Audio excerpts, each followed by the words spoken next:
আলহামদুলিল্লাহ রব্বিল আলামিন ওয়াসসালাতু ওয়াসসালামু আলা সাইয়্যিদিল মুরসালিন ওয়া আলা আলিহি ওয়া সাহবিহি আজমাইন। রাবা আইডিয়াল ক্রিয়েটিভ মাদ্রাসা কর্তৃক আয়োজিত আজকের সবক অনুষ্ঠান এবং পুরস্কার বিতরণী অনুষ্ঠানের সম্মানিত সভাপতি, এখানে উপস্থিত আছেন বিশেষ অতিথি হিসেবে মুহাদ্দিস মাওলানা মাহমুদুল হাসান, এই মাদ্রাসার অধ্যক্ষ, উপাধ্যক্ষ, পরিচালকবৃন্দ, শিক্ষক মণ্ডলী, অভিভাবকবৃন্দ এবং আমার প্রিয় ছাত্রছাত্রী বৃন্দ। বাচ্চাদের উপস্থিতি এবং কিচিরমিচির আওয়াজ আমার খুব ভালো লাগতেছে। বাচ্চা থাকবে আর আওয়াজ হবে না, এটা আসলে বেমানান হয় না। বাচ্চাদের মধ্যে চঞ্চলতা থাকবে, উরু উরু ভাব থাকবে, এটা খুবই স্বাভাবিক। এজন্য অন্য কেউ বিরক্ত হইলেও আমি বিরক্ত হই না। তো যাই হোক, এই বসুন্ধরা আবাসিক এলাকায় রাবা আইডিয়াল ক্রিয়েটিভ মাদ্রাসা ভালো করছে, আমি শুনে খুবই আনন্দিত হয়েছি। আসলে শিক্ষা জাতির মেরুদণ্ড। একটা মেরুদণ্ডের উপরে যেমন একটা মানুষ, একটা জন্তু দাঁড়িয়ে থাকে, শিক্ষার উপরে একটা জাতি, একটা নেশন দাঁড়িয়ে থাকে। যে জাতি শিক্ষায় যত বেশি বিনিয়োগ করে, শিক্ষায় যত বেশি উদ্বুদ্ধ করে, যে জাতির লোকেরা যত বেশি শিক্ষিত, সেই জাতি পৃথিবীতে তত বেশি উন্নত। আপনি আমেরিকাকে পছন্দ করেন বা না করেন, আমেরিকা শিক্ষায় সর্বোচ্চ গুরুত্ব দেয়। আমেরিকায় কোনো নেতৃত্ব উচ্চ শিক্ষিত ব্যক্তি ছাড়া পেতে পারে না। আমেরিকা শিক্ষায় সবচেয়ে বেশি বিনিয়োগ করে। এই জন্যই আমেরিকা আজকে সারা দুনিয়ায় নেতৃত্ব দিচ্ছে। এবং আপনি দেখবেন যে জাতি বাজেটে শিক্ষার জন্য বেশি ব্যয় রাখে, দেখবেন সেই জাতি এগিয়ে আছে। আমাদের এই সার্কের দেশের মধ্যে সবচেয়ে বেশি শিক্ষায় এগিয়ে শ্রীলঙ্কা। অধিকাংশ লোক ইংরেজিতে কথা বলতে পারে শ্রীলঙ্কায়। আর এই শিশুরা হলো আগামী দিনের ভবিষ্যৎ। বাংলাদেশে একসময় আমাদের বয়সের লোকেরা আমরা একসময় থাকবো না, কিন্তু এরা আমাদের জায়গা দখল করবে এবং এই দেশকে নেতৃত্ব দিবে। শিক্ষা ক্ষেত্রে, অন্য সকল ক্ষেত্রে এরা বাংলাদেশের নেতৃত্ব দিবে ইনশাআল্লাহ। এবং এই মাদ্রাসার একটি মেয়ে জাহাঙ্গীরনগর ইউনিভার্সিটিতে ল ডিপার্টমেন্টে চান্স পেয়েছে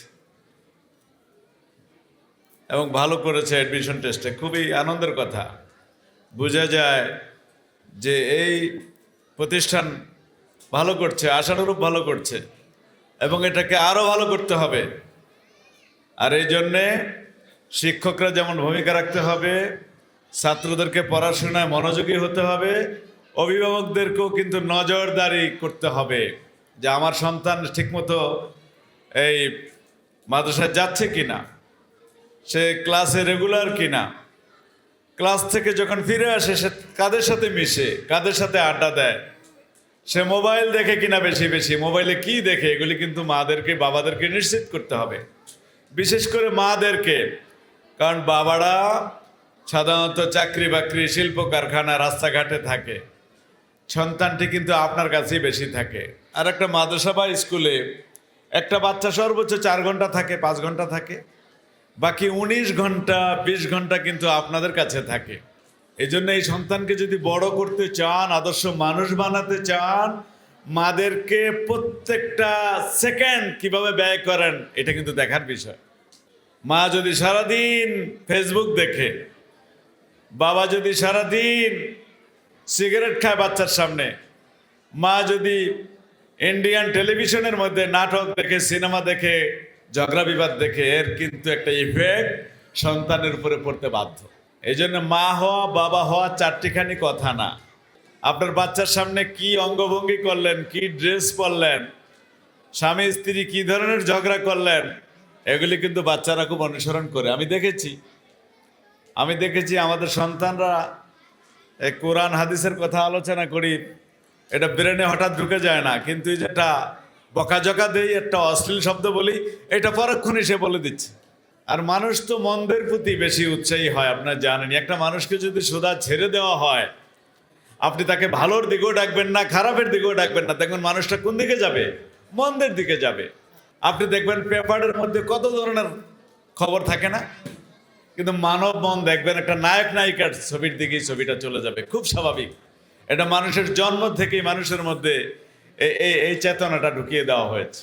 এই জন্যে আমাদের বাচ্চাদেরকে আদর্শ মানুষ করার জন্যে ওদের পিছনে লেগে থাকতে হবে, আদর্শ আগ দিতে হবে। আমি আমার 32 বছরের শিক্ষকতার জীবন দিয়ে বুঝেছি, বাচ্চাদেরকে মারধর করে কিন্তু পথে আনা যায় না, বরং আদর, মমতা, সোহাগ দেওয়ার কোনো বিকল্প নাই। আমি আমার শিক্ষকতার জীবন শুরু করেছি 1995 সালে। রাজুক উত্তরা মডেল কলেজের শিক্ষক ছিলাম আমি, আপনারা সবাই ছিলেন। ওখানে 5 বছর 1 মাস শিক্ষকতা করে আমি ঢাকা ইউনিভার্সিটিতে জয়েন করেছি 2000 সনে। ঢাকা ইউনিভার্সিটিতে আমার শিক্ষকতার বয়স 25 বছর 3 মাস। সেখান থেকেই ডক্টর ইউনূস সরকার আমাকে ইসলামী আরবি বিশ্ববিদ্যালয়ের দায়িত্ব দিয়েছে, যে বিশ্ববিদ্যালয়ের অধীনে দেশের আলিয়া মাদ্রাসা 1600 আলিয়া মাদ্রাসা, ফাজিল এবং কামিল। আমার ইউনিভার্সিটির কিন্তু সিন্ডিকেট মেম্বার বসে আছে এখানে, মাহমুদুল হাসান সাহেব আমাদের ইউনিভার্সিটির সিন্ডিকেট মেম্বার। তো যাই হোক, প্রিয় অভিভাবকবৃন্দ, আপনাদের সন্তান, আমাদের সময় তো সন্তান বেশি হইতো, তাই না? আমরা 5 ভাই 2 বোন ছিলাম। এখন তো রেয়ার, দেখবেন যে রেয়ার 5 ভাই 7 ভাই বোন পাওয়া যায় না। বাচ্চা হয় 2টা হয় বা 1টা হয়। এই 2টা একটা বাচ্চাকে মানুষ করতে আমাদের ঘাম ঝরে যায়। আমরা উঠানে খেলাধুলা করে কখন খেয়েছি না খেয়েছি বাবা মা জানতোও না, কীভাবে মানুষ হয়ে গেছি। কিন্তু এই বাচ্চাগুলির পিছনে প্রচুর সময় দেওয়া লাগে। খাইলো কি খাইলো না, ঘুমাইলো কি ঘুমাইলো না, ঘুম থেকে ঠিকমতো উঠলো কি উঠলো না, গরম ড্রেস পরলো কি না, ঠান্ডা ড্রেস পরলো কি না। মায়েরা ভালোই বোঝেন কি পরিমাণ মেহনত মানে পিছনে লেগে থাকতে হয় ওদের পিছনে। আমাদের পিছনে আমাদের আব্বা আমার এগুলো লাগেনি। তার মানে এখন আপনারা 2টা বাচ্চা মানুষ করতে হিমশিম খান। আমাদের সময় 8টা 10টা বাচ্চাকেও মানুষ করতে এতটা হিমশিম খেতে হয়নি। আমাদের বাংলাদেশে দেখবেন এই বিল্ডিং, তারপরে এলিভেটেড এক্সপ্রেসওয়ে, তারপরে ফ্লাইওভার, এগুলো বেড়েছে, কিন্তু মনুষ্যত্ব, মানবতা, নৈতিক অবক্ষয় এগুলো কিন্তু বেড়ে গেছে। এটা মনে হয় আপনারা সবাই আমার সাথে একমত হবেন। আমাদের মা, চাচি, খালাদেরকে যে ধরনের পর্দা করতে দেখেছি, যে একদম পর্দায় বিশ্বাস করতো না, তার মধ্যেও যে পর্দা দেখেছি, বর্তমান যুগে কিন্তু সেটা নাই। এবং সার্বিকভাবে আমাদের বাংলাদেশের মানুষের নৈতিক অধঃপতন হয়েছে। এজন্য আমি দুষ্টামি করে বলি যে মোরালিটি এখন আসলে মরালিটি হয়ে গেছে, মরে গেছে আমাদের মোরালিটি। এই জন্যে আমি মনে করি এই ব্যতিক্রমধর্মী শিক্ষা প্রতিষ্ঠান, রাবা, আইডিয়াল মাদ্রাসা, এইসব মাদ্রাসা শিক্ষা দেওয়ার পাশাপাশি জ্ঞান বিজ্ঞানের সকল শাখায় নৈতিকতার উপরে জোর দিয়ে থাকে। ওদের ড্রেস আপই বলে দিচ্ছে যে বাচ্চাগুলি যদি এখানে কন্টিনিউ করে, ইনশাআল্লাহ বাংলাদেশে আদর্শ সম্পদ হবে এরা। এবং বাংলাদেশের ভবিষ্যৎ ইসলামের ভবিষ্যৎ। বাংলাদেশ টিকে থাকবে যদি আমরা ইসলামকে আমাদের সর্বত্র নিয়ে যেতে পারি। অন্য কিছু ভুংভাং, অন্য কোনো আদর্শ দিয়ে বাংলাদেশকে পথে উঠানো যায়নি, পথ দেখানো যায়নি, বিশ্ব দরবারে দাঁড় করানো যায়নি, ভবিষ্যতও পারা যাবে না।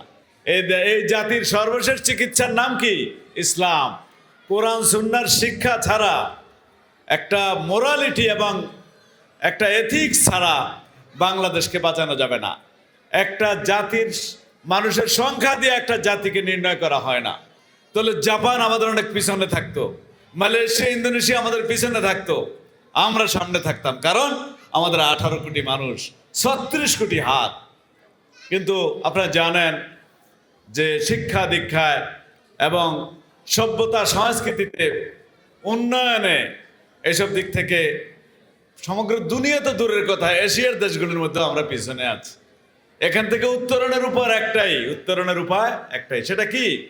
এই বাচ্চাগুলিকে ইসলামী শিক্ষা দিয়ে আদর্শ নাগরিক করতে হবে। আপনি আমি যতটুকু মানের মানুষ হতে পারি নাই, ওদেরকে আমরা তার চেয়ে ভালো মানুষ বানাতে চাই।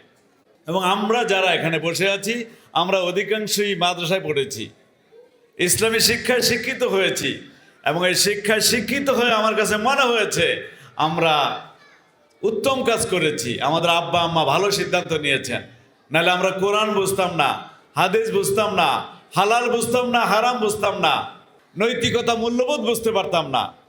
আমি ঢাকা বিশ্ববিদ্যালয়ে যে শিক্ষকতা করি, জানেন ওখানে আমি এবং আমার আরও কিছু সহকর্মী আছে যারা আমরা অতিমাত্রায় মনের দিক থেকে তৃপ্ত। কারণ কি বলেন তো?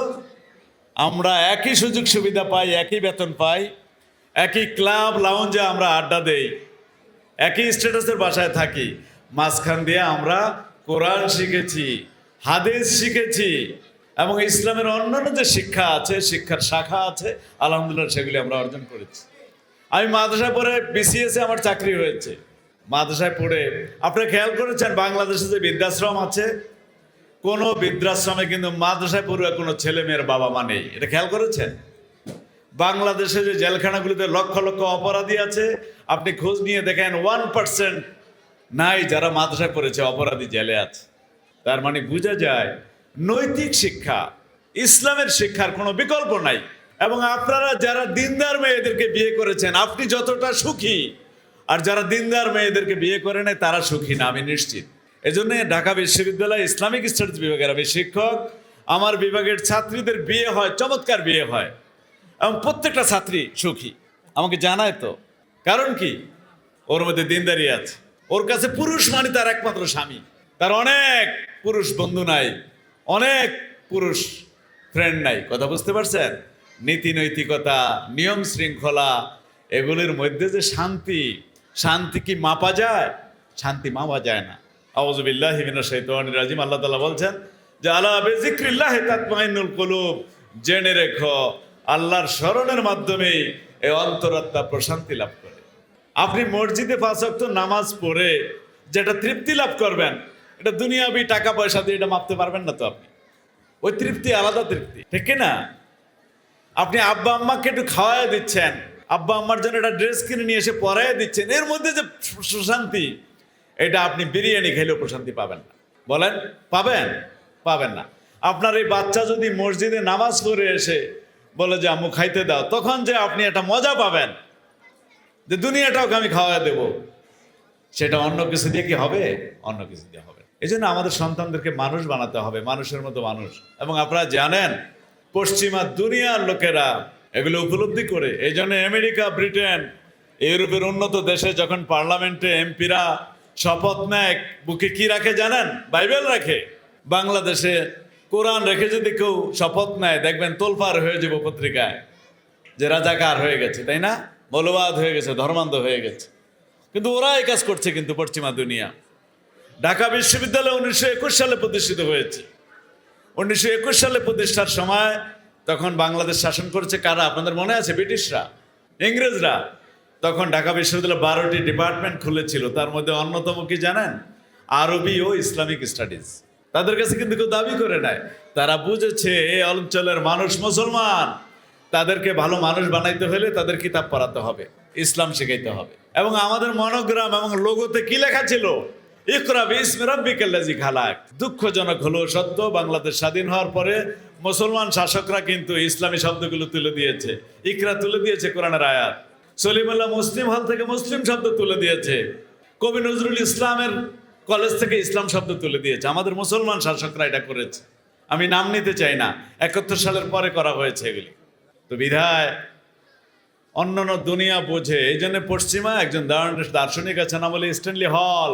তিনি বলছেন, if you teach your children the 3 arts, তুমি যদি তোমার শিশুকে 3টা আর শেখাও, কি? রিডিং মানে পড়া, রাইটিং মানে লেখা, অ্যান্ড অ্যারিথমেটিক মানে কি? গণিত, অঙ্ক। 3টা জিনিস যদি শেখাও, and leave the 4th art, আর চতুর্থ একটা আর যদি ছেড়ে দাও, সেটা কি? রিলিজিয়ন মানে ধর্ম। You will get the 5th art, তাহলে তুমি পঞ্চম একটা আর পাবা। সেটা কি? রাজকালিটি মানে গুন্ডামি, সন্ডামি তোমার সন্তান হতে বাধ্য। বাংলা শিখবে, ইংরেজি শিখবে, গণিত শিখবে, বিজ্ঞান শিখবে, ভালো কথা, কিন্তু ধর্মটাও শিখতে হবে, কোরআন শিখতে হবে, হাদিস শিখতে হবে। তাহলে এই বাচ্চা দেশের সম্পদ হবে, সংসারের সম্পদ হবে, আব্বা আম্মার কলিজার টুকরা হবে। আর যদি ধর্ম না শেখান, কোরআন হাদিস না শেখান, এটা একটা গুন্ডা হবে, এটা একটা বিষধর সর্পে পরিণত হবে। এই জন্যই আমাদের ডক্টর মোহাম্মদ শহীদুল্লাহর নাম শুনেছেন, যিনি বহু ভাষাবিদ ছিলেন, ঢাকা ইউনিভার্সিটি বাংলার প্রফেসর ছিলেন। তিনি বলেছিলেন যে আমাদের বাংলাদেশের শিক্ষা ব্যবস্থা বহু ডাক্তার প্রসব করেছে, বহু ইঞ্জিনিয়ার প্রসব করেছে, বহু শিক্ষক প্রফেসর প্রসব করেছে, কিন্তু মানুষ প্রসব করেছে খুব কম। বিদের ডিগ্রি পাইলি, সিজিপিএ 5 পাইলি যে আপনার সন্তান, আমাদের নাগরিকরা ভালো মানুষ হবে, কোনো নিশ্চয়তা নাই। এই জন্যে ধর্মশিক্ষায় গুরুত্ব দিতে হবে। এবং বাংলাদেশ গভর্নমেন্ট যতদিন ধরে এটা বুঝবে, ততদিন এই দেশ এগিয়ে যাবে। আর না বুঝলে এই 54 বছরে যেই তিমিরে ছিলাম সেই তিমিরেই থাকবো, সেই অন্ধকারেই পড়ে থাকবো। রোড ঘাট দুই সাইডটা পাকা হবে, ফ্লাইওভার হবে, মগর মানুষ হতে আমরা পারবো না। এই জন্যে যে অভিভাবকরা এখানে বসে আছেন, আমার হৃদয়ের গভীর থেকে ভালোবাসা জানাই যে একটা আদর্শ আধুনিক দিনী প্রতিষ্ঠানে বাচ্চাকে ভর্তি করেছেন, কিন্তু একটু পরিচর্যা করতে হবে, নজরদারি রাখতে হবে। ভর্তি করি দায় সাল্লা হবে না। শিক্ষকদেরকে বলবো অন্যের সন্তানকে আপনার নিজের সন্তান মনে করে মমত্ব এবং ভালোবাসা দিয়ে বাচ্চাগুলিকে আদর দিয়ে শেখাতে হবে। আমাদের সন্তানরা অনেক মেধাবী, অনেক মেধাবী, কিন্তু সেই মেধার দিকে ধরায় দিতে হবে। এই জন্য ছোট বাচ্চারা যারা দুষ্টামি করে, যারা ডান পিটে হয়, আমরা এটাকে পজিটিভ মনে করি আমি ব্যক্তিগতভাবে। কারণ এই বয়সের বাচ্চা জিম মেরে পড়ে থাকবে, নড়াচড়া করবে না, বোঝা যায় ওরা দিয়ে কিছু হবে না, বরং এই বাচ্চাকে দিয়ে হবে। কিন্তু আলোর পথ দেখিয়ে দিতে হবে, ভালোর পথ দেখিয়ে দিতে, মন্দ ভালো বুঝিয়ে দিতে হবে। কথা বুঝতে পারছেন? ওই যে আমি গল্প শুনেছিলাম যে এক বাচ্চা, ছোট বাচ্চা 5-6 বছর বয়স, তো বাবা মা বহু ট্রাই করতেছে, ওকে ওষুধ খাওয়াবে, পারতেছে না। তখন সিদ্ধান্ত নিল যে আমরা মিষ্টির মধ্যে ট্যাবলেটটা দিয়ে মিষ্টি বলে খাওয়াই দেবো। বাচ্চাকে ঠিকই খাওয়াই দিছে। পরে জিজ্ঞাসা করছে যে সোনামণি তুমি কি মিষ্টি খেয়েছো? তো বাচ্চা বলছে যে খেয়েছি, কিন্তু আমি বিসি ফেলে দিয়েছি। হ্যাঁ, বাচ্চারা চালাক আছে। কিন্তু আমি অনেক আমার মোবাইলে যত সমস্যা হয় আমি আমার বাচ্চা থেকে শিখে নেই। ও তো মনে হয় এটার হাফেজ, আমার বাচ্চা হাফেজ। তো আমার জন্য দোয়া করবেন, আপনাদের জন্য আমরা দোয়া করি, এই বাচ্চাগুলির জন্য দোয়া করি। আল্লাহ তাআলা এক একজনকে যুগ শ্রেষ্ঠ আলেম বানিয়ে দিন, যুগ শ্রেষ্ঠ পণ্ডিত এবং বিজ্ঞানী বানিয়ে দিন, দ্বীনের বড় দায়ী বানিয়ে দিন। আর আপনারা জানেন যে ইসলামের যে সোনালী যুগ, যে যুগটা নিয়ে আমরা অহংকার করি, খোলাফায়ে রাশেদিন, উমাইয়ার যুগ, আব্বাসীয় যুগ, ওই সময়ে যারা জ্ঞানী বিজ্ঞানী ছিল, আমি নাম বলি, ইমাম গাজালি, ইবনে সিনা, আবু বকর আল রাজি, জাবির ইবনে হাইয়ান, এরা সবাই কিন্তু কোরআনের হাফেজ ছিলেন। জাবির ইবনে হাইয়ান পৃথিবীর রসায়ন শাস্ত্রের জনক, আবার কোরআনের হাফেজ।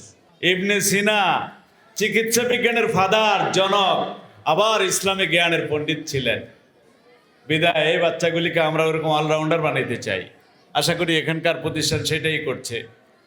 তো আপনারা এদেরকে আল্লাহ ভালো রাখুন, এই বাচ্চাগুলি সুস্থ থাকুক, দীর্ঘ হায়াত পাক, এবং এক একজন একটা নক্ষত্রে পরিণত হোক, আমরা এই দোয়া করি। আমাদের জন্য দোয়া করবেন। এই রাবা আইডিয়াল ক্রিয়েটিভ মাদ্রাসা কিয়ামত পর্যন্ত স্বকীয়তা নিয়ে, ঐতিহ্য নিয়ে বেঁচে থাকুক। লক্ষ লক্ষ আলেমের জন্ম দিয়ে দোয়া করছি। এবং এই শব্দগুলির মধ্যে কিন্তু অনেক গুরুত্ব আছে। রাবা, রাবা মানে সম্ভবত বর্ধন, তাই না? বেড়িয়ে যাওয়া। আইডিয়াল মানে তো হলো আদর্শ, আদর্শিক, ক্রিয়েটিভ বোঝেন, সৃজনশীল, পুরাণগুলো দেখে নতুন কিছু সৃষ্টি করা। এবং বিশ্ববিদ্যালয়ের কাজ কি জানেন? নতুন জ্ঞান ক্রিয়েট করা, নতুন জ্ঞান সৃষ্টি করাকে বলা হয় বিশ্ববিদ্যালয়ের কাজ। তো আল্লাহ হাফেজ, আসসালামু আলাইকুম ওয়া রাহমাতুল্লাহি ওয়া বারাকাতুহু।